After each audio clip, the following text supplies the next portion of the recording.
پکارتے ہو؟ کیا یہ تمہاری پکار سنتے ہیں؟ یہ جن بتوں کو پوج رہے ہو یہ تمہاری پکار سنتے ہیں؟ او ینفعونکم او یضرون،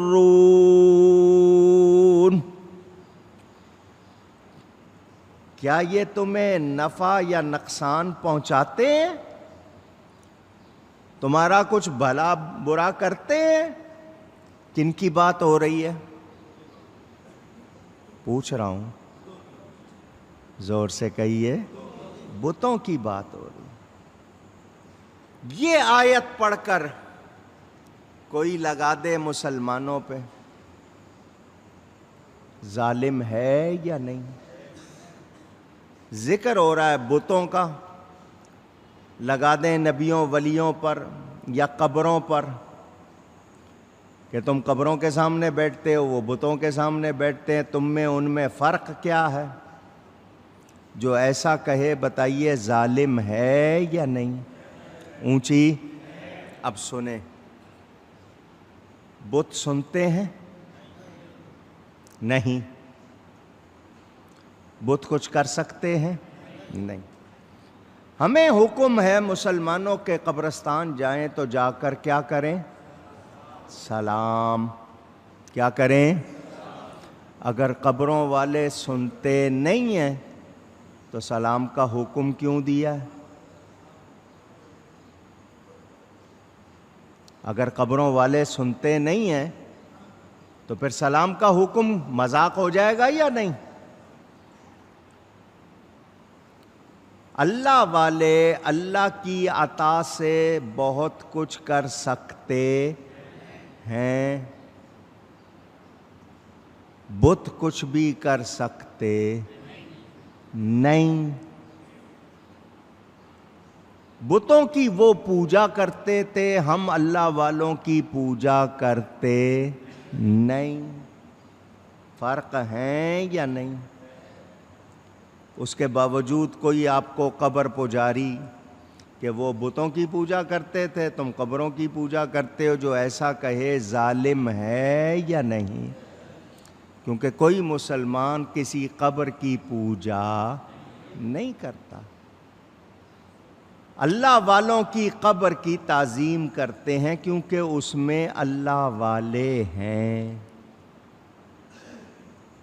ہر قبر پہ آپ کھڑے ہوتے ہیں؟ پوچھ رہا ہوں، پتہ چل جائے یہ اللہ والے کی قبر ہے، وہاں جاتے ہیں، سلام کرتے ہیں، چوم لیتے ہیں، تعظیم کرتے ہیں۔ ہم قبر پجاری نہیں ہیں۔ کوئی مسلمان قبر پرست نہیں ہوتا۔ اگر کوئی ناسمجھ نادان شخص کسی قبر کے سامنے جھکتا ہے، بجائے بوسہ لینے کے اگر وہ سجدہ کرتا ہے تو وہ گناہ گار ہے، ناسمجھ ہے۔ اس کے اس عمل کی وجہ سے اہل سنت کو غلط کہنا یہ ظلم ہے، اور اللہ ظالموں کو ہدایت نہیں دیتا۔ سجدہ اگر کوئی کرتا ہے، کوئی جاہل سے جاہل شخص کرتا ہے تو گناہ گار ہے، کیونکہ وہ سجدہ عبادت کا نہیں کرتا، تعظیم کا کرتا ہے۔ عبادت کا کرے گا شرک ہوگا، تعظیم کا کرے گا گناہ گار ہوگا۔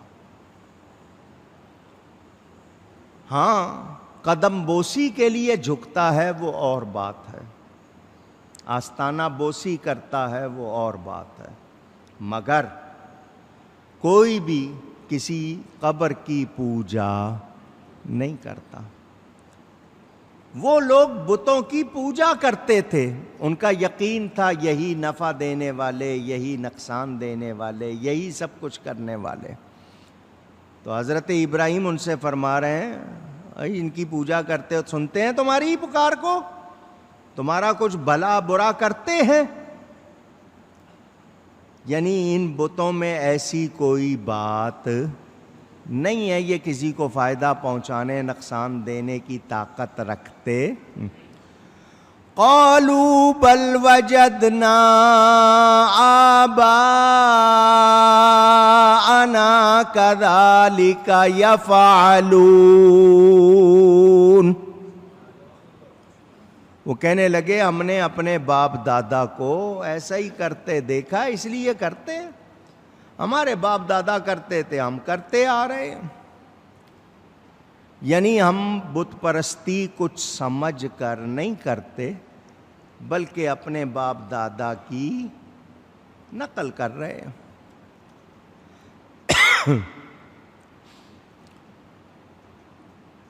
اللہ تعالی قرآن میں ساری باتیں واضح فرما رہا ہے.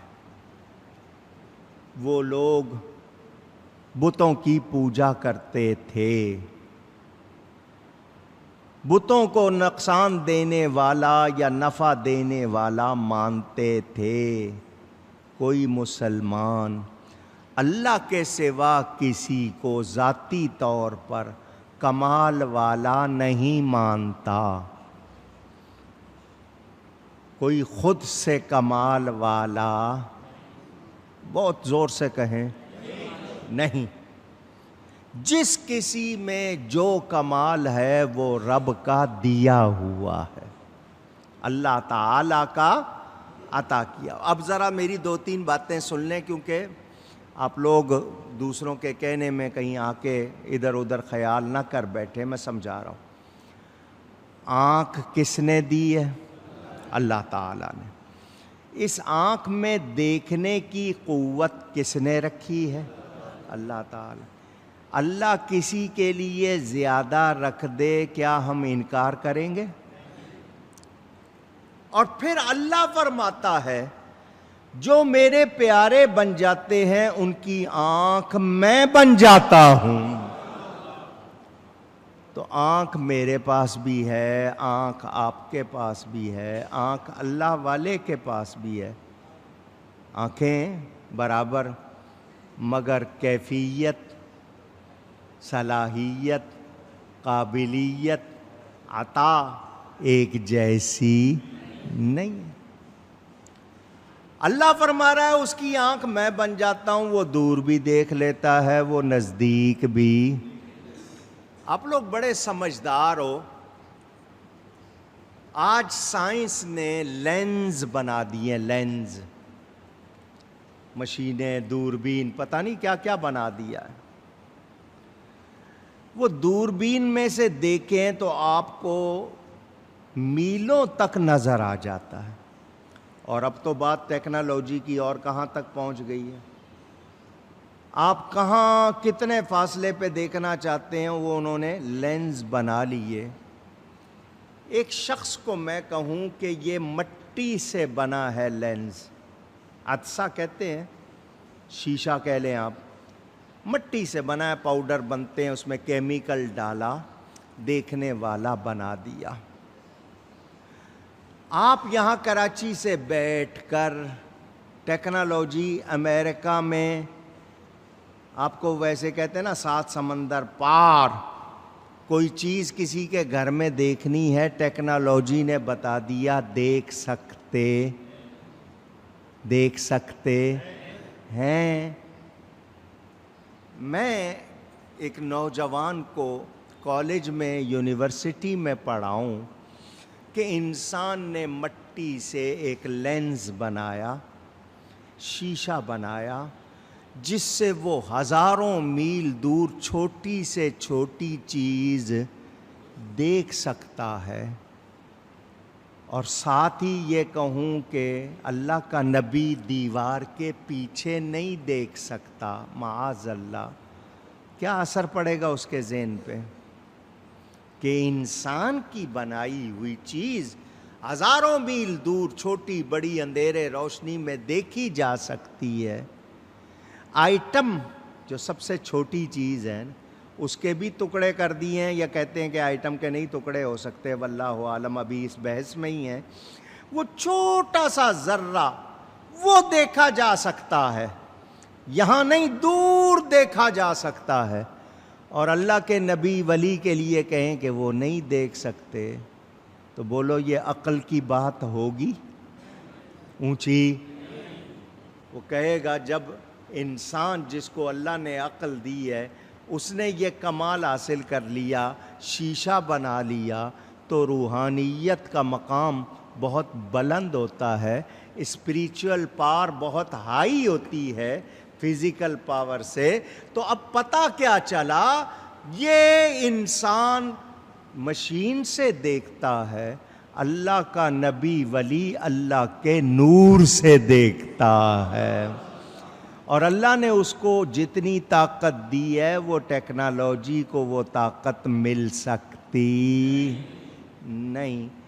لیکن ظالم ہے وہ جو آلات کے لیے, انسٹرومنٹس کے لیے مان لیں کہ یہ آلہ دیکھ سکتا ہے, نبی ولی نہیں دیکھ سکتا. تو ان پر افسوس ہوگا یا نہیں ہوگا؟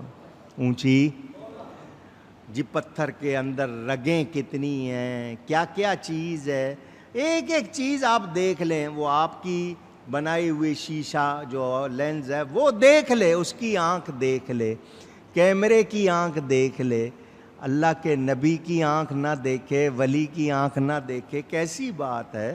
وہاں کیا فرما دیا, ان کی آنکھیں میں بن جاتا ہوں, ان کے کان میں بن جاتا ہوں, ان کے ہاتھ میں بن جاتا ہوں. تو ہم نے سمجھنا کیا ہے, دنیا کی کوئی مادی چیز ہرگز روحانیت کا مقابلہ کر سکتی نہیں.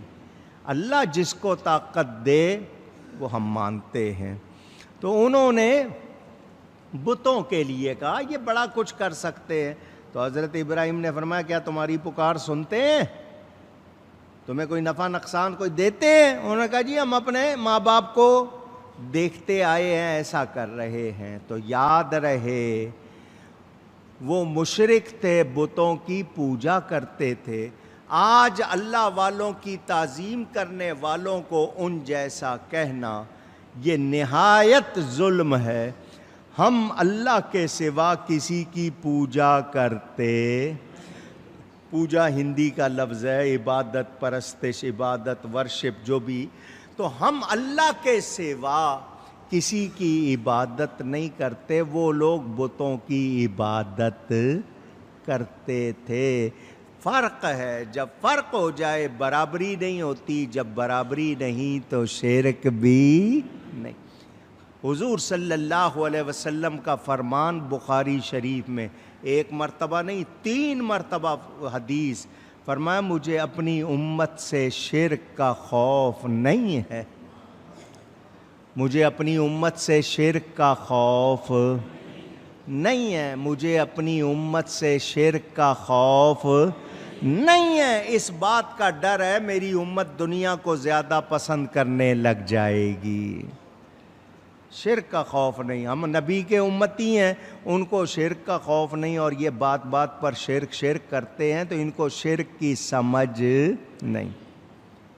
حضرت ابراہیم علیہ السلام کو جب انہوں نے یہ کہا, قال افرأیتم ما کنتم تعبدون, فرمایا کیا تم دیکھتے ہو یہ جنہیں پوج رہے ہو, تم نظر نہیں آ رہا کیا کر رہے ہو؟ رب کے نافرمان بنے ہوئے ہو. تمہارے باپ دادا یا تمہارے رشتہ دار جن کی تم نقل کر رہے ہو, سنو یہ رب سے دشمنی ہے. اللہ کو مانتے ہو نا, تو ان کو پوجنا, ان بتوں کو پوجنا یہ اللہ سے دشمنی ہے. تمہارے ماں باپ اگر غلط تھے تو تم غلط نہ بنو. یہ غلط ماں باپ کے لیے کہہ رہا ہوں, جن کے ماں باپ صحیح ہیں ان کی تو پیروی کرنی ہے. قرآن میں موجود ہے کہ اگر نیک ماں باپ, حق والے ماں باپ, تو ان کی پیروی کرنی ہے. جو غلط ماں باپ ہیں ان کی پیروی نہیں. یہ بت جو ہیں جن کو تم نے معبود بنایا ہوا ہے, یہ پتھر یہ لکڑی، یہ لوہے کی مورتیاں، یہ خدا نہیں ہے۔ سنو، قوم، برادری، رشتے ناتے اپنی جگہ، ایمان اپنی جگہ۔ ایمان کے بارے میں بات آ جائے تو کسی رشتے ناتے کو ترجیح دی جا سکتی نہیں۔ ماں باپ اگر کافر ہوں خدمت کریں گے، ان کی غلط بات کو قبول نہیں کریں گے۔ مہمان کافر ہوگا خاطرداری کریں گے، مگر اس کی غلط بات کو قبول نہیں کریں گے۔ تمہارے رشتہ داریوں کتنے پیارے ہوں، اگر رب کے نافرمان ہیں ان سے دوستی نہیں ہو سکتی۔ اور جو رب کے پیارے ہیں بھلے ہمارے اجنبی ہوں، مگر وہ ہماری آنکھوں کے تارے ہیں، وہ ہمارے سہارے ہیں، کیونکہ وہ اللہ کے پیارے ہیں۔ حضرت ابراہیم علیہ السلام واضح طور پر فرما رہے ہیں یہ بت قابل نفرت ہے۔ نبی ایسا نہیں ہے کہ ظاہر کچھ ہو اور باطن کچھ ہو۔ آج کل تقیہ کرنا کا مطلب منہ پہ کچھ اور ہو اندر کچھ اور ہو۔ منافقت، منہ سے کہتے رہو کہ نہیں جی ہم نہیں مانتے اور اندر سے کہو ہم مانتے ہیں، ایسی بات نہیں۔ یہ انبیاء کا کام نہیں۔ انبیاء بڑے مجمع میں بھی اور اکیلے میں بھی حق بولتے ہیں، ان کو اللہ کے سوا کسی کا ڈر نہیں۔ حضرت ابراہیم علیہ السلام پوری قوم کو کہہ رہے ہیں کیا کر رہے ہو، یہ کون ہے، ان بتوں کو کیا بنا رکھا ہے تم نے؟ میرے دوستوں اور بزرگوں، ساری قوم مخالف تھی، ابراہیم علیہ السلام اکیلے تھے۔ کیا تھے؟ اونچی کہیے، اکیلے تھے، مگر آپ نے اپنا دین نہیں چھپایا۔ اور انبیاء کرام کو اللہ کی طرف سے جو قوت عطا ہوتی ہے وہ بے خوف ہوتے ہیں، نڈر ہوتے ہیں، دلیر ہوتے ہیں، تو وہ کسی سے گھبراتے مرزا قادیانی کو لوگوں نے کہا حج کیوں نہیں کرتا تو؟ اس نے کہا جی وہاں ڈر ہے، لوگ ہوں گے ساری دنیا کے، وہ مجھے کوئی مار نہ دے۔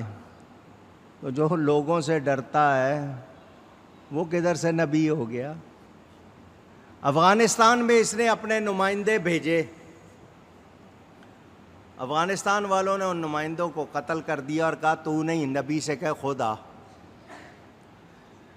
اپنے نمائندے نہ بھیج، نبی سے کہو خود آؤ۔ آج تک وہاں پر کبھی پلٹ کے نہیں گئے۔